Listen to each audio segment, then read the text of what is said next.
Hello and welcome to the Spotlight Show, where we put the spotlight on people from all over the world. We are live from Woostar Studios, 50 LaGrange Street. I am your host, the Unlucky Leprechaun, aka Twitchy Terry, aka the Bipolar High Roller. My name is Matt Clark. Today we have a very special guest, local comedian, very hilarious. Give it up for Seth Farley. They really call you that? It's actually a long story, but Jesus Christ. so Thank you for having me, man. Thanks. Of course. Well, before we get into it, I just want to say subscribe to the YouTube channel. It's free to support your friends. Go ahead and click this right here, and just thank you. So I was a Caucasian battle rapper.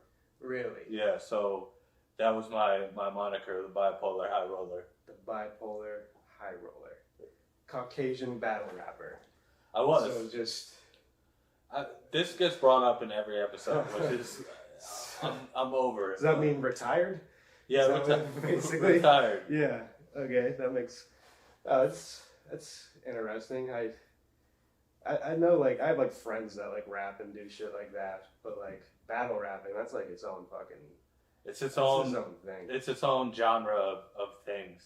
But like I've said this a million times, and I'm gonna say it one more time.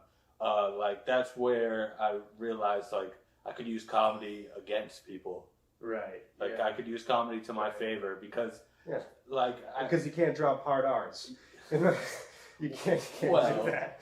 You're Caucasian battle rapper. It depends who's in the room. No, I'm kidding. You got a limited vernacular that you can go with. I'm kidding. But so, no, yeah, I get that. I get that. Yeah, so like you can only rap about guns for so long and not shoot guns. Yeah. So I would always use humor as my main weapon. Right. And it always worked for me.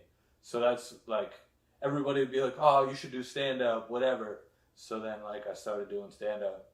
Yeah. And that's how that happened, buddy. Yeah. So the Bipolar High Roller. Really? Take that. Huh. How long have you been doing it? Stand up? I started in 2019, but like I haven't been like steady at all. Yeah. Neither have I, really. Yeah. I feel like if I was consistent, this would be a totally different story. A little bit. Yeah. I feel the same way. No, that is me. But yeah, man, what else do you got going on? Dude, I don't even fucking know anymore. I just wake up every day and just open my phone and just clock out mentally. That's literally like I woke up today. I'm so glad you like actually hit me up because I woke up today like from a friend's house in Boston, and I was just so zoned out. Like I would have spent this whole day just on Instagram looking at like leaks of the Grand Theft Auto 6 map. Hell yeah! If it wasn't for that, that's all I got. That's pretty cool though, dude. Oh, it's gonna be an amazing game. It's gonna be amazing. But no, I just actually got back into doing open mics. I took a little bit of a break after the show in December. Which was fun. It was a good show. Yeah, it was Thank fun. you for having me on that. It was a show. Yeah, yeah, sure. It was good. Usually, like I started a year ago. Yes. It was around this time a year ago I started. Which is crazy because for a year you're super good. I appreciate it. I started like in beginning of March, end of February, and I did it for like a month, and then I took like the whole entire summer off. Which is crazy. And really all it was I just couldn't stay off drugs. Were you like? Can you share? Oh yeah, absolutely. Really? I meant the drugs. Oh well, no, it's not anymore. That's why I'm back doing this. I wouldn't be if I wasn't doing stand up. I had plenty of drugs to share. What was it? I wasn't like doing anything crazy. Just like weed? Cocaine on the weekends and all that. Okay. Really, what it was like I would do coke with my friends on the weekends. Okay. And then like I would just wake up on like Sundays with just like the stuffiest nose. Like, should I go on What's There and do the Huskies mic? And I broke. Yeah, just broke, just nothing. Just like I should try and get a new job. Like it's cocaine on the weekends is a good time. It's pretty all right, dude. It's might be the best time you'll ever have. But I think coke's whack, dude. Do you fuck with Adderall at all? Not anymore. No, Yeah. I did Adderall. I did Adderall before I did coke. Yeah. And like Adderall way better. The thing about like the way I look, like the difference between it is like when you do coke, like you can. in theory, like pace yourself. Yeah, you can do in something, theory. stop, do But something. like Adderall, like you take that pill and like, dude, you are just signed up for whatever it gives you. And it's just 15 hours of just grinding your teeth. hell yeah. No. Writing, dude, but the writing. That was the problem. I didn't write shit. I didn't write shit on drugs. Yeah. So that was I can't write on coke, dude. All I can do is like sniffle. Yeah, sniffle, grind my teeth, think about watching porn. Yeah, then Not actually watch it. porn, and then and then still jerk off 5 times. Yeah, fall asleep. with a fucking impossible dick, dude. Just no, that was that too. No, the coke dick, you could fucking, like I said, you pace yourself. You can get around it. Yeah. The Adderall dick is just, dude, you all are set, dude. That is just like baby acorn from start to finish. Better throw back the Blue Chew real quick. Oh, that is a concoction. I haven't done it, but that is I'm open to it. I'm open to it. That's basically what they sell you at the gas stations. Those like Rhino XLs. It's basically just Adderall and Blue Chew mixed together. Have you taken one? No, I don't want to do it. I don't like. I've heard it's like. I mean, I don't. I'm 23, so I shouldn't. Yeah, in theory. Yeah, but like I've heard it's like, dude, you take one and it's like you're getting like 115% on those fucking rangers. Hell yeah. You'll get some extra bonus points on that. And like it's kind of like what if I do take it and it's just so fucking good, and now I have to take it, and like I don't want to it's like roids. Like I can't hit a curveball without it. Like I don't want to get into that yet. I still got time until the testosterone runs out. I'm 35, brother, so it's a little different story. I mean, it's not bad. I wish I would have jerked off less, I think. Yeah. I look back, I could have saved You ever just like taken one and that's all you do is jerk off? No, yes. Theory? Yeah. No, that's tough. That's tough. Nah, but we just went on a whole Adderall tangent, but I'm sober now, to be honest. I got a year and a half, so That's good. Yeah, but so Adderall's tight. Writing on Adderall is tight. Writing, like I said, I can't write on cocaine. There's nothing really to do on cocaine other than to do more coke. Do more cocaine, yeah. Just go to funny. the bathroom at the fucking casino. That's all you do. Oh, That's at the casino, dude. That's just gives me fucking skeevy vibes, dude. Yeah, actually, you can't even do them at the casino. I can attest to this. The casino bathrooms, I think, are legitimately set up so that you cannot. Yeah. Have you done comics? No, I haven't. I've only been on stage like 40 times. Like I was saying, like 40 times. So like Have you counted? Yeah, I have it all saved on my phone. That's awesome. I do. So like I took that break because of the drugs, and then I got back into it. And then as soon as I got back into it, it was immediately it was like, dude, why did I stop? It's the best. You just break that seal and you get back into it, and I was like, man, like people actually kind of remember me from at first. Yeah. And I remember you saw me at Huskies. Yeah. And I brought my friends that night, and I was one of the best sets I had. And Yeah, that was such a dope night, dude. I went out crushed. It was, and there's a lot of people there for a Sunday night. For Huskies. For Huskies. The dog to human ratio was actually above 4 to 1. It was good. I was gonna say crickets, but there's just dogs.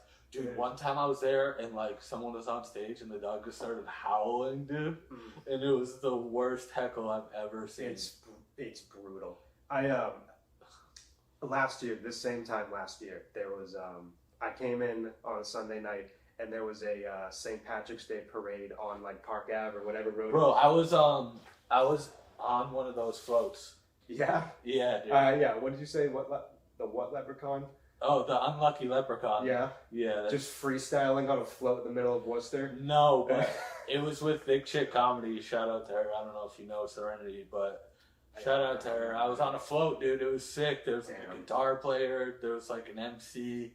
It was crazy, dude. And we were just waving, and I don't have a very welcoming face, so I probably just looked like this, looking at kids that is a Worcester leprechaun. Hell yeah. But no, I remember I came in that night, and there was like a whole to-do at Huskies because people were coming in and out of the bar. Yeah, was there a lot of people there? So the story that I heard from Nate Hilly, so shout out to Nate Hilly, he's a fucking man. The man. Yeah, I love fucking. So some lady had brought in her dog into the bar. Yeah. And of course, like they have the two Huskies that are in the bar that like the owner owns, that they just like walk around a like place of business where they serve alcohol and food. And I guess food. The story was that these two dogs were like going at it with each other, and what, they got intercourse or fighting. They were getting excited, and one of the dogs just nutted all over the floor, right in the middle of the fucking bar room. Oh, that's so. And good, I was dude. fucked up. Was like I remember him like pointing to the like middle of the floor where it happened. Wait, you were there? I didn't know. I came in later that day, Oh. like after it happened. Like they had already cleaned it up. Yeah. Still did the open mic. But it was funny. It's like literally like a week later, they put down Husky's Pub, like the logo, right where it happened. Ew. And so like, That's so funny. I'll go on stage and I'll be like, "You guys remember what happened here on St. Patrick's Day? Oh. You guys commemorated the dog jizz Dog right jizz. in the middle of the fucking bar." Band name called it. Mm. Matt Clark and the Dog Jizz. Fucking. Yeah, man. Shout out to Huskies. But yeah, man. I started recording like every show and mic I did. Yeah. Because I set a goal for this year. Have you set a goal for how many mics you're gonna do?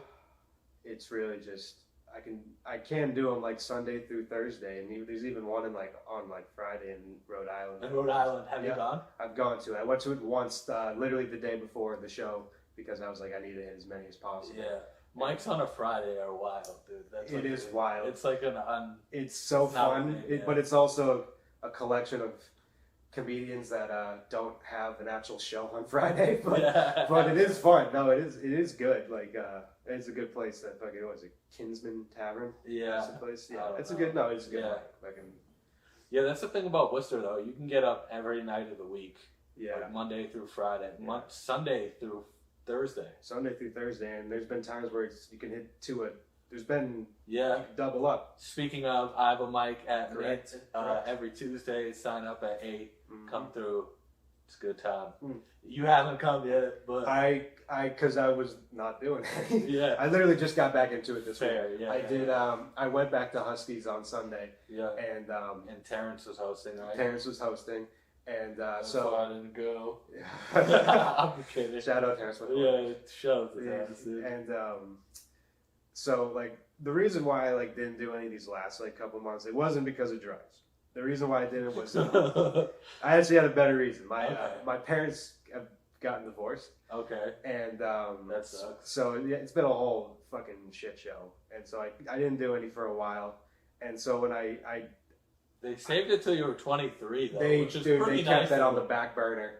I mean, I am an only child that lives with them, so it still sucks. But at the same time, I'm not a child, so I'm not like a child of divorce.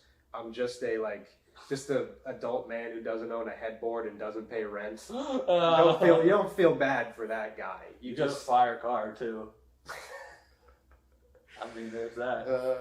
I am in Worcester. Nissan Altima, dude, that's fire. Bruh, I fucking Uber. So, It's like, understandable. yeah, so Ultima. I don't have a choice. I Pretty did- fire, dude. I'm in fucking. I live in Townsend. Do you even know where that is? I don't. It's like it's right on the New Hampshire border, right near okay. Fitchburg, Leominster area. It's basically New Hampshire, Yeah, and it's a small ass town. Like we're talking like 8,000-9,000 people. yeah. It's one of those small towns. Like if you like look on like the Wikipedia page, the photo they use is just like the gazebo in the town. Oh, common. yeah, I know that one. Like if you like Google search images, It's like like the only thing that comes up is like a bunch of churches that still don't have electricity, just like candle lights and like it's one of those towns. So there's no chicks there, is what you're trying to say. Oh, there are. There's chicks? Yeah, there's a. Wait, high did you school. go to school there? Oh yeah, I grew up. Yeah, yeah, Oh, okay. So, yeah. But, so you know chicks.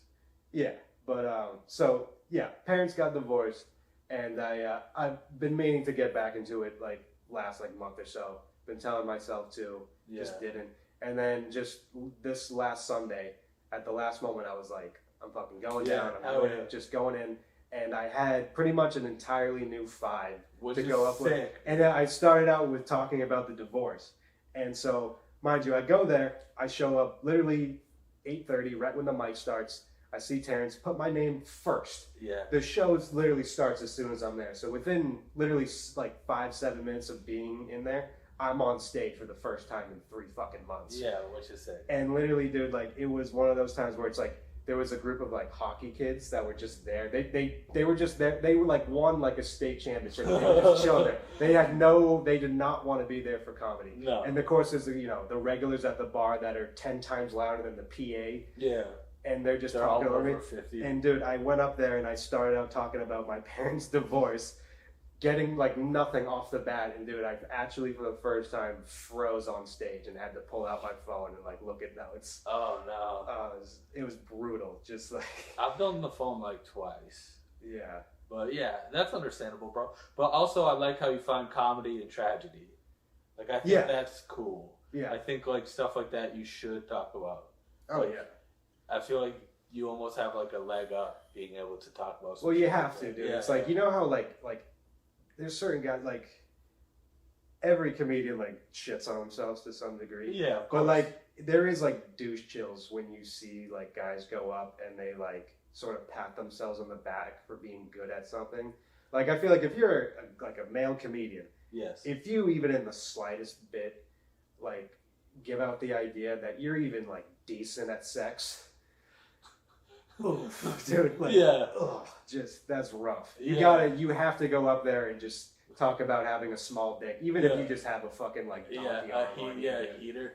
You have to. It's the only way. Like nobody wants to like laugh at that. Yeah, I mean that's why like good-looking comedians don't really exist. Matt Rife, dude, he's like the only one, dude. And like when he talks about sex, you believe it. Yeah. Did you believe what recently came out about him? That his face is fake? No, you didn't hear the shit that. No. I think it was a bit. So there was a video that came out. This is like last 2 days. Okay. I don't Breaking know. news, hell yeah. I don't know if it was a comedian or just a like TikTok guy. He said that like he got brought in by like these Hollywood executives, and they like offered him like we're gonna make you famous. We're gonna give you the opportunities. And they're like, but you have to suck both of our dicks. And then he's like, and then I like walked out of that room, and who did I see sucking both of their dicks? Matt Rife. Oh, and no. I think it turned out to be like bullshit. I don't think it's actually real. But it would like add to this fact that his face is fake. Like he does have a like fit 2 cocks in your mouth jawline. Yeah, and perfect teeth, dude. Like those biceps, like you could you could Gross.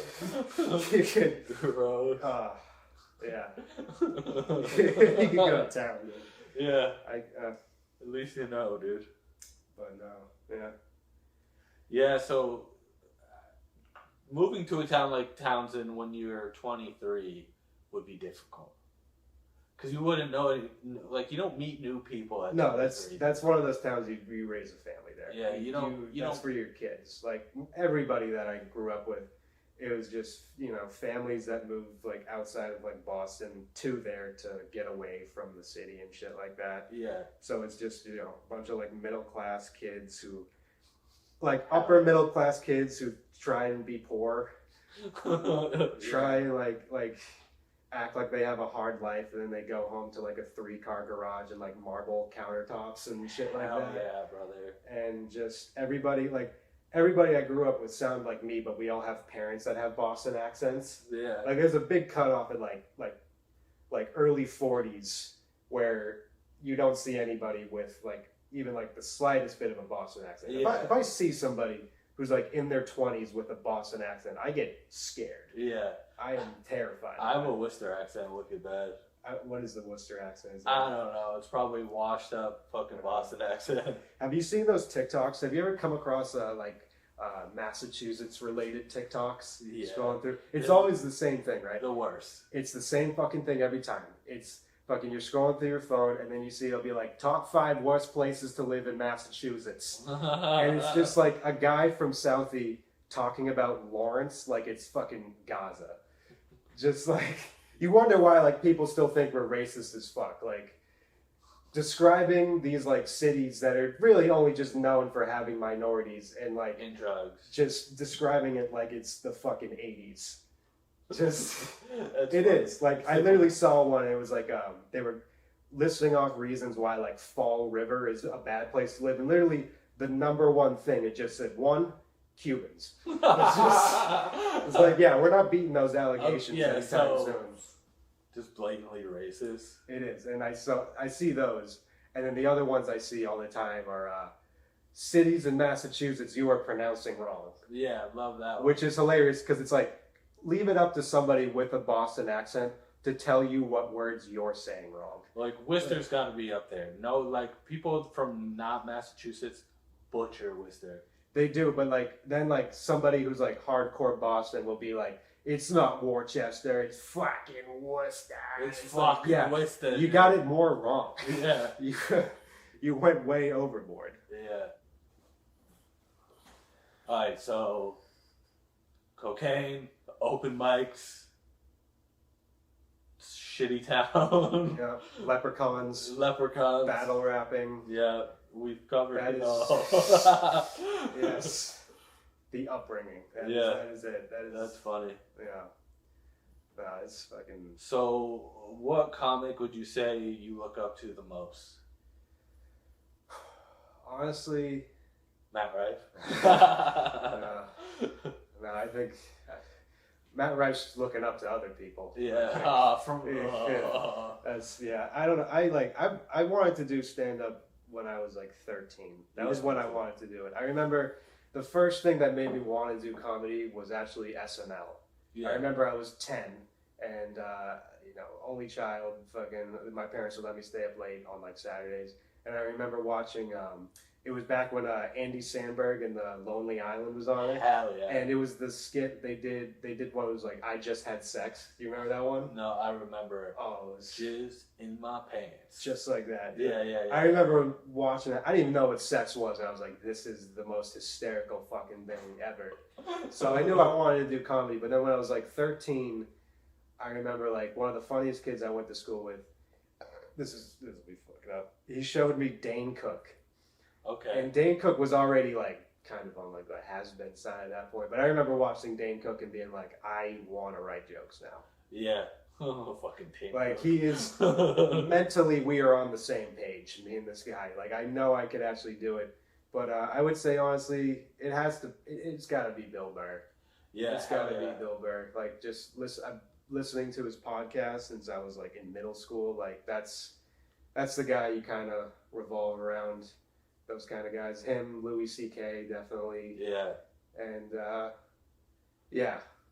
Oh, speaking of famous comedians, I saw Theo Vaughn Did recently, and it was weird. Really? Where was it at? Amherst. It was like in a arena, like a small, like the UMass arena, one of those. Yeah, it was like a college for college, like hockey and shit. Yeah, so it was definitely all college kids there. So they. Yeah, it was a bunch of bros, girls, like Oh yeah, a lot of girls, which is cool. Yeah. Well, honestly, I don't want to be a dickhead, but like we listened to his podcast on the way up there, and the podcast was like a lot funnier than he was on stage. He does it solo, right? Usually. No, well, he interviews one. people, but it's like it's kind of He has a solo Yeah. one too, which that's more like self-help shit. I don't listen to that. Well, he's one of those guys like the silence in the room when he just talks. Yeah, It's just like you ever pet a dog, he just looks right back at you like he's so funny. he is. But Yeah, the show was cool. The openers were whatever. yeah, But like the show, I'm glad I went. Hmm. I experienced like a big comedian or whatever, and like that was cool. Dude, I've seen a bunch of this year. I've done a bunch of cool shit. yeah. Like I saw. Do you know who Bob Marley is? I've seen his shit. I haven't seen him in person, but I know of him. Yeah. Yeah, he's wild. I saw him last weekend, and like he's gotta be fucking almost 60, dude. And he's just rips it, dude. He might be the most local comedian. He's like ever. He goes by like the King of New England, which is fair. It is just right down Main Street every single fucking time. I've seen his like videos and shit. No, it is the most New England shit ever. Of course, the guy's name's Bob Marley too. Yeah, Bob it's so funny, is. dude. Yeah, I actually was at I went to Laugh Boston last night. I saw you know the Come Town podcast. Yeah, Adam Friedland. I saw Adam Friedland last Yeah, night. yeah. I wanted to go tonight. Yeah, it was pretty good. I hadn't been to Laugh Boston before. That was my first time there, and pretty good club. Pretty good, very good atmosphere. Yeah. The openers were pretty good too. They were actually pretty. Were they with him or were they just? I think one of the guys was one of his guys from New York. Yeah. And one of the guys was a local Boston guy. Which is sick. Yeah. You'd love to see it. Yeah, no, it is. It's crazy when you, because I've been to a couple shows. I saw him last night. I saw Nick Mullen at the Wilbur last fall. Yeah. And like going to like more open mics and seeing more comedians. I almost get nervous when they bring out the opener because it's like I might see somebody I know. Yeah. I might see somebody that I've actually seen on stage before. And like that is kind of wild. Yeah, like, it's wild. Like it is possible. Yeah. I know. Like I did like I did Rouse this week, and I know there was a couple comedians there that were from Boston that I know have like opened there. I mean, shit. I've last couple months doing mics with Lee Syatt. I mean, that's nuts. Who like lives here? It's fucked up. Like I mean, dude, I listened to Joey Diaz when I was in like high school. Yeah. And like he's one of the top like podcast producers ever. Just like his whole like just getting fucked up in a chair and like taking the edibles. Like I knew who this guy was as like a teenager. And he still has a podcast with Joey Diaz. Yeah. Oof. And you just like I'm like literally a month into stand up and I'm going to an open mic with this guy. With him, yeah. With him. And it's funny. It's funny seeing like some of the guys there that that like treat him like a celebrity. Yeah. Which in that atmosphere he definitely is. And he's funny as shit, don't get me wrong. But it is like people like try and take photos of him on stage. They try getting like pics with him after and he's so like weird. Just don't even fucking try that shit. Yeah, that's weird. No, it is. I mean, he's probably the most famous Worcester comedian. Right now, yeah. I mean Jimmy Cash, who, I mean, I haven't cut my hair. That was the comparison everybody had when I started out. Yeah. Backwards hat, long hair. Yeah. I got that comparison all the time.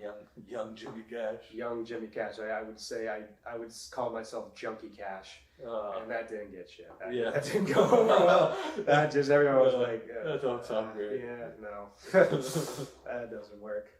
Well, isn't Stanhope from Worcester? I don't think he started here, but he grew up in Worcester. I don't know if he did. I'm not really that familiar with Doug Stanhope, to be honest. I've watched a couple of his specials, but yeah, I think he at least grew up in Worcester. I could be wrong. I don't think he started here, but yeah. Fucking, I watched like I was on YouTube and I watched like old like Louis C.K. There's this some like club that was around in the 80s back in like the heyday of like the Boston scene. Yeah. And speaking of cocaine. Yeah. Oh fuck, dude. Holy shit. And they had some clips of Louis and like he was like plugging gigs from like Leominster and Worcester. Like places that are like just burned to the ground, like they don't even exist. And I was like, holy shit, like it is more local than you think. Like just all those guys. They are now. They were grinding just as hard. Not just as hard as us, because yeah, no, we actually just as hard as the scene. Yeah, because there's people that grind out every night out here, dude. All the time. Like to like grind and do them now compared to back then. Like I've listened to like clips of Louis talking about starting out in Boston and like starting out in comedy in the 80s. Yeah. What a time. Like literally, dude, like you would do like 2 open mics at an actual fucking comedy club where there's an actual like crowd of people there that want to watch a show, and then you would just be booked. And like if you could do good for like 6 months, dude, you were on the Tonight Show. Yeah, which is crazy. Insane. Yeah. And now it's like there's like guys that I know that have been killing for 5 years and still do 4 open mics a week. Yeah, and feature like twice. And yeah, and it's like, dude, like respectably, how are you not getting more? Like, you should be. You're making me worried. Yeah, it's worried, yeah, for sure. I know. You ever seen guys at mics that are like 12 years in, like 15 plus? Yeah. I mean, I think you should still go to mics. Absolutely. I would never say like give it up or any of that shit, but it's like, it is crazy when you see like just that like spectrum of experience in the room. Yeah. And it hurts the most when you see somebody go up for the first time ever and they have no idea that whole environment. Oh, yeah. That really is, I feel like, because I watched somebody go up for the first time this week, and I realized, I was like, I love it, dude. I root for him, yeah, absolutely, but it's like, did they have like what? Did they have like one something? They did the thing that I feel like a lot of people do when you go up for the first time. Your whole perspective of stand-up is like Netflix specials, podcasts, TV appearances. Like you're exposed to like the highest echelon of comedy. You're not going to mics before you get up. You don't even know that like an open mic scene exists. That whole like underground amateur open mic scene is just you don't even know. Yeah. So when you step in for like the first time, you go up on stage and your first like whole set is just revolves around you and trying to explain who you are, and you think that people there's a part of you that I see it like they think that people care just a little bit more than they actually do, and it's not their fault. It's just they don't understand that like some of these people are literally gonna leave and do like 3 more mics tonight.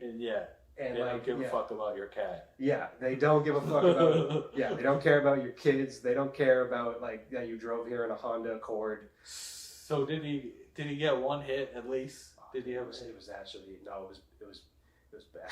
Oh, no, man. what sucked? So there was a crowd of like I think like more Boston guys there. Yeah. And Boston they were comics?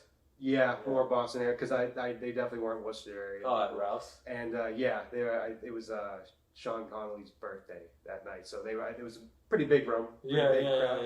And he went up for the first time, and trying to get his first laugh, not really confident.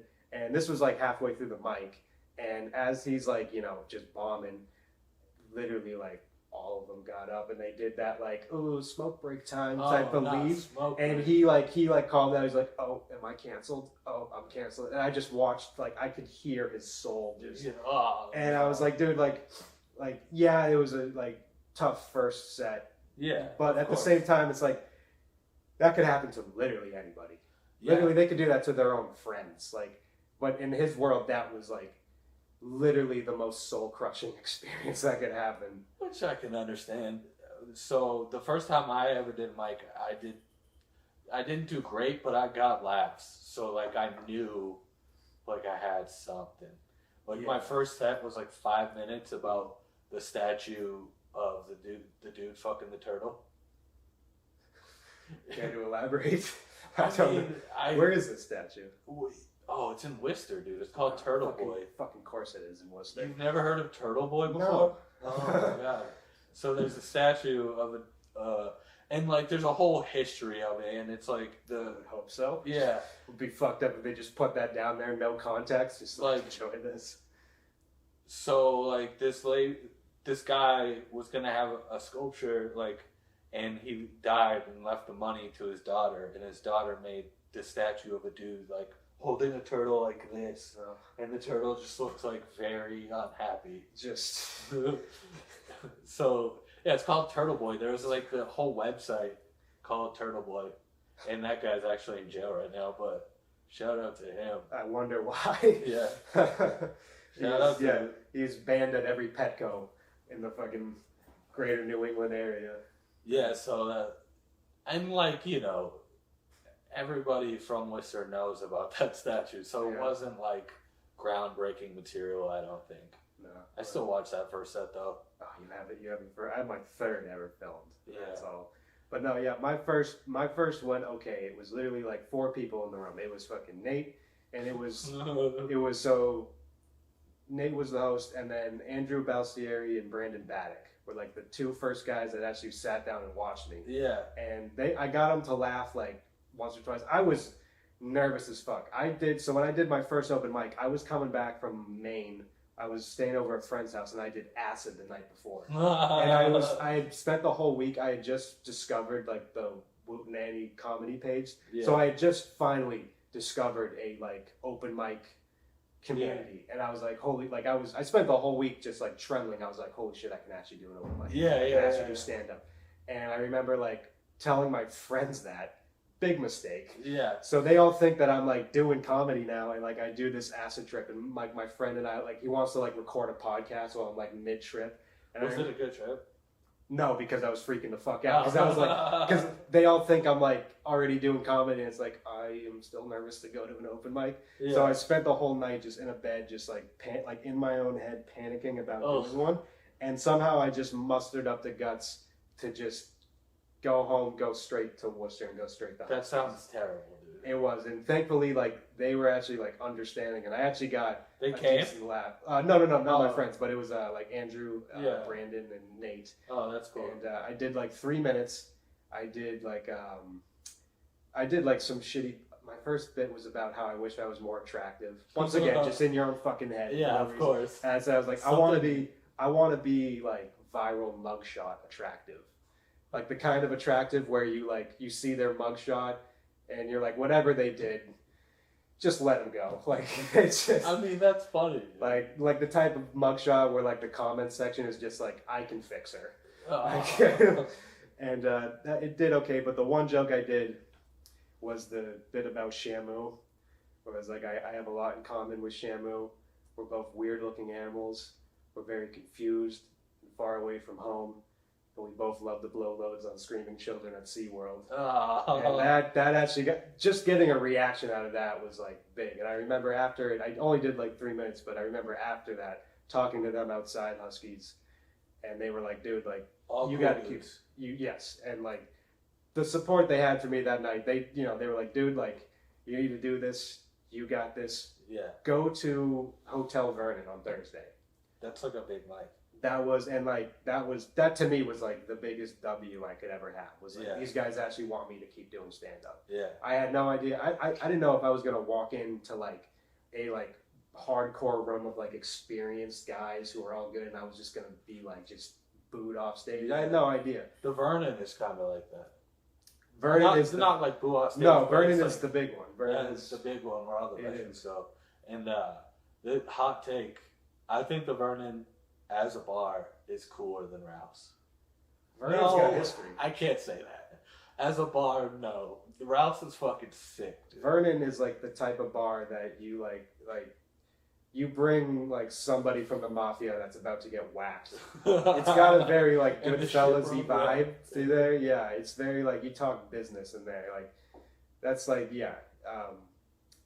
there's a story that I heard. My grandfather he lives in Auburn now, but he grew up in Worcester. I guess the Vernon, like Babe Ruth used to go there back when he was on the Red Sox. And I guess the story is, I don't know how truthfully this is, but there's a story that like he would get shit faced at the Vernon, and one night he stole a piano from the fucking place. Just hauled the fucking piano. Like, dude, stealing like. I mean, if you just tried to like steal an amp from the ship room, people would walk out and be like, "Hey, whoa, yeah, what the fuck? Dude, hauling out a fucking piano in the 1910s and getting away with it, and then just like going up to bat the next day in Boston with a stogie in your mouth, just cranking 3 dingers, no fucking questions asked." That's so funny, dude. I hope that is true. Well, there's no piano at the Vernon. Not anymore. I guess he never brought it back. Yeah, that's funny. Yeah, that's great. All right, man. Well, do you got anything you want to plug or? No, no. I'm just getting back into stand up, so I'm still doing open mics. Hopefully, some fucking shit comes my way. Hopefully, I have some dates. What's your internet presence like? Internet, it's just you just type in Seth Farley, and hopefully my name comes up. The biggest change I made was to just put like all my social media on public. Yeah. We're taking baby steps. Yeah, that's awesome. Hopefully I'll change it. Like I want to change it to like something comedy, so I actually like have like a comedian-esque like page, but I actually have to like clip and like film myself first to do that. So Yeah, I got to get into that. It is painful. So that's the next step for me. I think the Auschwitz bit is ready. Hmm. That's just my opinion. But I also love that bit. So, like, It's done pretty well. was that the first one where you're like, okay, maybe? I did it. It was one of the first ones I did, and it actually started off like half baked compared to what it was. Of course. It matured into it, and it started out as like a very quick bit, and then it turned into this like 2-minute whole just rant, which is awesome. So, but yeah, well, it's hard to clip 2.5-minute bits. That's one thing I have to worry about and figure, because I know I can't write short shit. I always just write the fuck out of everything, and it just turns into like 2 bits in like a 5-minute set. So I gotta.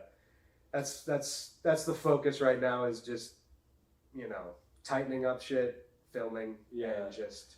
2.5 minutes is perfect for YouTube, though. It is good for YouTube. Yeah, perfect for YouTube. Yeah. Well. All right, man. Well, hey, this was a blast, man. I'm glad you came out. Yeah. I appreciate you, bro. Awesome. Thank you.